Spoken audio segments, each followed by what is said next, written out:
विश्व शांति ध्रुवम ध्रुवा, इसका मन में ध्यास लेते हुए जिन्होंने MIT विश्वविद्यालय की स्थापना की, उसी शिक्षण रूपी बीज का आज विशाल वृक्ष हम सभी देख रहे हैं। ये सब जिनकी संकल्पना से उभरा है, उनकी मेहनत, उनके तप का फल है। वो MIT शिक्षण समूह के संस्थापक, अध्यक्ष, ज्ञान योगी, कर्म योगी, विश्वधर्मी प्रोफेसर डॉक्टर विश्वनाथ दा कराड सर, उनकी ही ध्येय भूमि ध्यास भूमि में आप सभी का स्वागत है।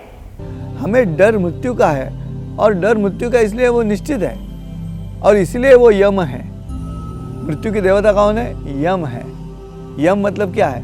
ये दो अक्षर कहाँ से आ गए? य का अर्थ है इन्फिनाइट, अगणित, अनंत।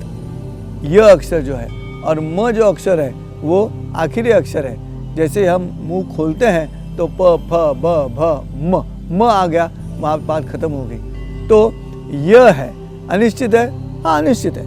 आज अगर मुझे कोई पूछेगा संजय जी आप कितने साल जियोगे, अनिश्चित है, इसलिए वो यह है।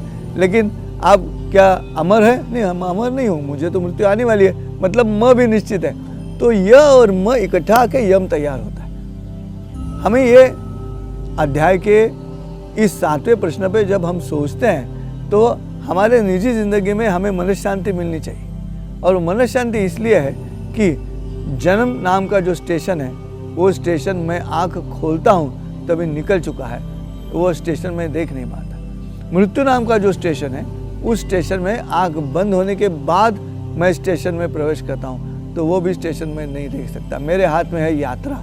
कौन सी यात्रा है? ये जीवन यात्रा है। और अगर जीवन यात्रा है तो उस जीवन यात्रा में कैसे जीना है, इसका मार्गदर्शन हमें कहाँ मिलेगा?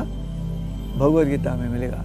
क्यों भगवद गीता में मिलेगा? क्योंकि जन्म और मृत्यु, इन दोनों में से मृत्यु के आइन क्षण पर मरना है कि मारना है, इस क्षण पर भगवान श्री कृष्ण ने अर्जुन को ये प्रबोधन किया है। और इसलिए ये अहम बात है कि अर्जुन का जो 7वां प्रश्न है उस पर जो उत्तर है वो उत्तर हमें समझना चाहिए। इसलिए डर नहीं होना चाहिए। मनुष्य के जीवन को जीने के लिए क्या आधारभूत है, कैसे मार्गदर्शन करना है, क्या नियम होने चाहिए, इसके बारे में शिक्षा संस्था के माध्यम से अगर ध्यान दिया जाएगा तभी ये जो बेसिक एजुकेशन है अभियांत्रिकी का वो वैल्यू बेस्ड हो जाएगा। ये जीवन मूल्य की बात है।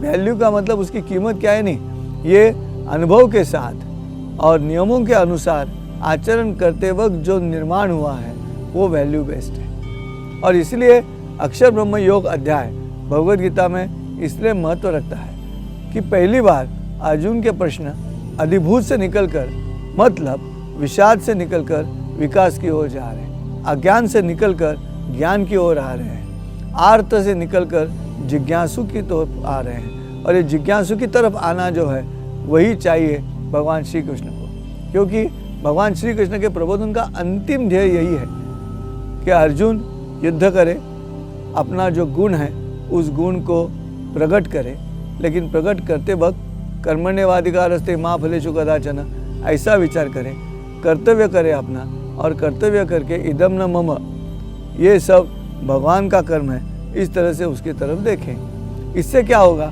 टेंशन नहीं आता। हमारे शरीर में जो स्ट्रेस है वो स्ट्रेस उस मैं से आता है। ये मैं कर रहा हूँ, मैं कर रहा हूँ, ये मैं स्ट्रेस तैयार करता है। उस मैं को निकालने के लिए ये जो भक्ति का पानी है, उस पानी को अपने शरीर में, जो भक्ति की जो कृपा है वो पाने के लिए जो यंत्र है, उस यंत्र में हमारे शरीर में उसको निर्माण करना होगा। और अंग्रेजी में बहुत अच्छा कहा है, the thing which you want in your life distribute what you have. तो जब पहले मैं भक्ति दे दूंगा, मैं भक्ति का प्रदर्शन करूंगा, तभी सामने से कृपा मुझ पर होती रहेगी, और उतना ही काफ़ी है। और इसलिए अर्जुन के सवाल का अहम बात जो है वो अहम बात यही है। देखिए, भगवान श्री कृष्ण का जो कहना है कि अंतिम क्षण पे जो मुझे याद करेगा, आप बता सकते हो अंतिम क्षण कहाँ है? नहीं बता सकते, लेकिन अंतिम क्षण है ये तो निश्चित है। और वो कब शुरू हुआ? वो शुरू हुआ जब आपका जन्म हुआ, तभी। इसका मतलब है ये सिर्फ आखिरी हॉस्पिटल में एडमिट होने के बाद भगवान को याद नहीं करना है। जैसे आप पैदा हुए हैं उसी समय से भगवान की याद करनी है। इसलिए बच्चों को सिखाया जाता है नमस्कार करो, सूरज को नमस्कार करो, शाम के वक्त भी सूरज को नमस्कार करो। क्यों? ये निसर्ग का भगवान है। सूरज जो है वो भगवान के स्वरूप माना गया है। गायत्री मंत्र है, उसका पठन करो।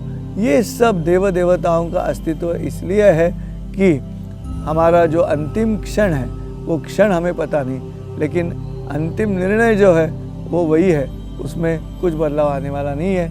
इसलिए ऐसे नहीं है कि पूरी ज़िंदगी मैंने मज़ा कर ली और आखिरी क्षण पे भगवान का नाम लिया। मुझे जन्म लेने के बाद जब अपनी खुद की अकल आएगी, ज्ञान मिलेगा, संस्कार मिलेंगे, वैल्यू बेस्ड शिक्षा मिलेगी, तब से मुझे भगवान का याद करना है। भले आप मंदिर में जाओ न जाओ, मंदिर में जाने के बाद ही भक्ति होती है ऐसे नहीं है। भक्ति मन की बात है। भक्ति के लिए दीवारों की आवश्यकता नहीं है, क्योंकि सब जगह पे भगवान है। और ये जो भक्ति है वो भक्ति का रूप क्या है? मैं भक्त हूँ मतलब क्या हूँ? मैं डिवोटेड हूँ। डिवोटेड हूँ मतलब क्या हूँ? मुझे मेरा मत नहीं है। ये एक जगह ऐसी है भगवान नाम की जिसके चरणों में मुझे मेरा मत नहीं है, वो बोलेगा वैसा। ये जो समर्पण है वो समर्पण होना चाहिए। ये जो आत्मनिवेदन है वो होना चाहिए। नवविधा भक्ति का आखिरी पड़ाव जो है वो आखिरी पड़ाव आत्मनिवेदन है। और इसलिए जो शुरू होती है वहाँ से श्रवणम कीर्तनम विष्णु स्मरणम पाद सेवनम वंदनम अर्चनम दास्यम सख्यम आत्मनिवेदनम। सख्य के बाद आत्मनिवेदन है।